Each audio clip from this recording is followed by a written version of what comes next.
Can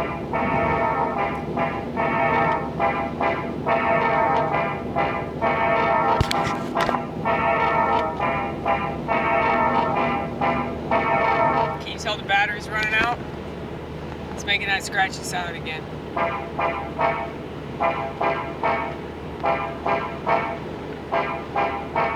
Pissing people off. All they do is scoff. Feels good, feels real good.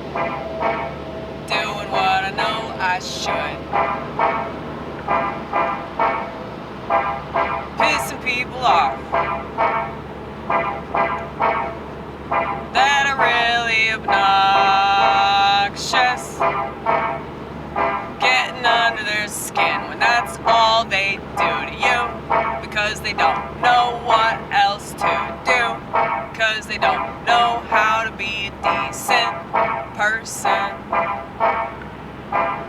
Because they weren't given a good example in the childhood. I still feel sorry for them, but still, don't be a doormat.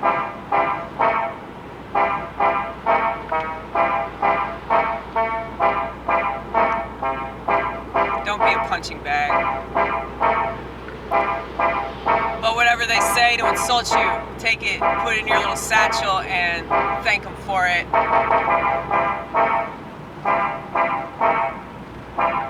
Because you could be a better person, doing the exact opposite of everything that bad people do.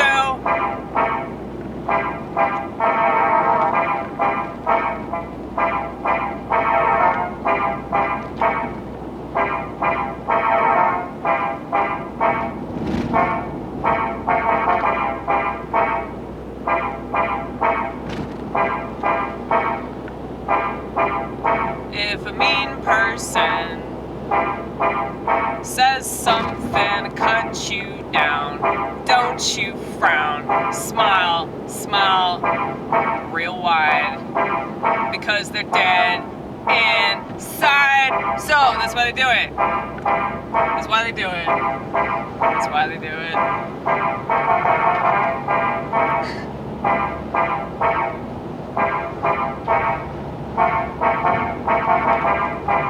And believe me, I'd give anything to make you feel more alive. I would give you my God if you would take him, but you run and hide.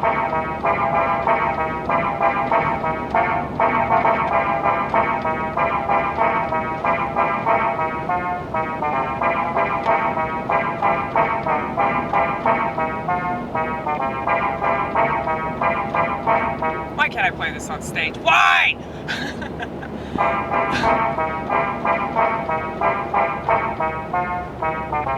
That's cool. I like that. I like that.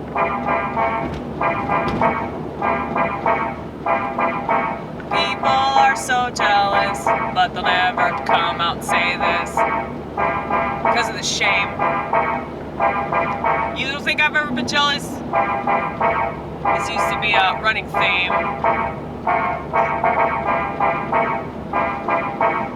And then I started doing things that were important to me. Then I started sticking up for myself.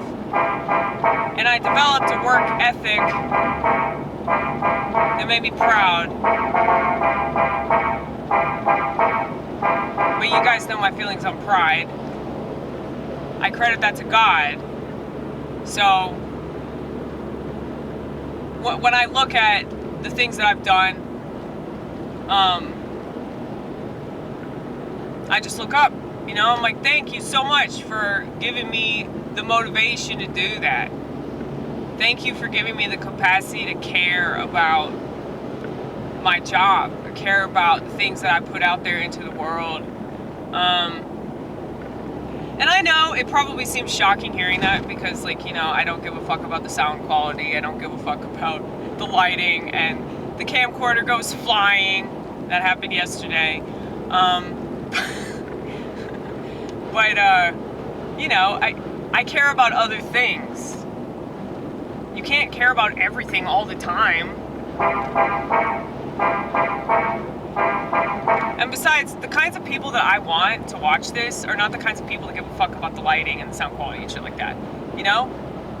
It's like, say you want to do YouTube, or say you want to do, God forbid, a podcast, and you're like, okay, I got to get this microphone. You know, the podcasters have that thing. Is it a microphone? It's like it looks like a speaker or something. But yeah, they sit in front of this thing and they talk into it, and they think if they have a setup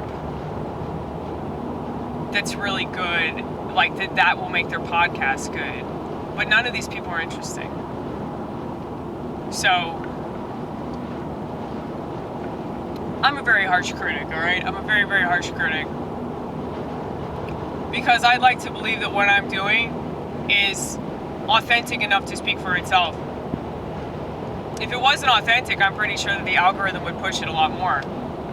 Because anytime that you do something that's truly unique, the higher ups, and those people definitely work in the algorithm business, okay? They're gonna do whatever they can to make sure that people don't know about you.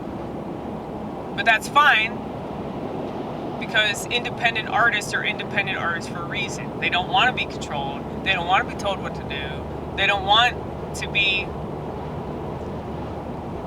forced to write a song about gay rights, or they don't want to put out a post that says Black Lives Matter. They don't want to be suckered into that politically correct crappity crap shoot of a culture, in order to sell their records and shit.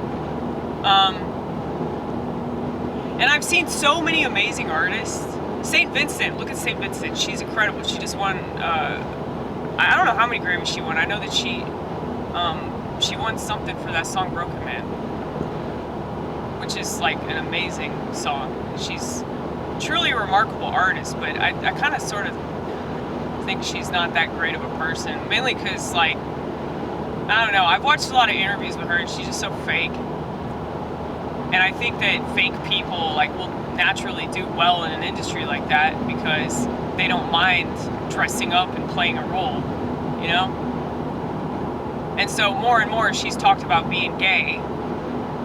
And, I mean, she always was gay. It was obvious from her first album that she was gay. But she's just been more and more open about that. Probably because of the culture. And I've seen this with actors. I've seen this with athletes. So the more popular they become, the more people they have to please. And so people pleasers like Annie Clark, they don't mind doing that. But, I mean, she'd have to admit that. She's an honest person. If she's honest with herself, she'd admit that she's like that. It's definitely a trait that I pick up on immediately because I'm the opposite of that.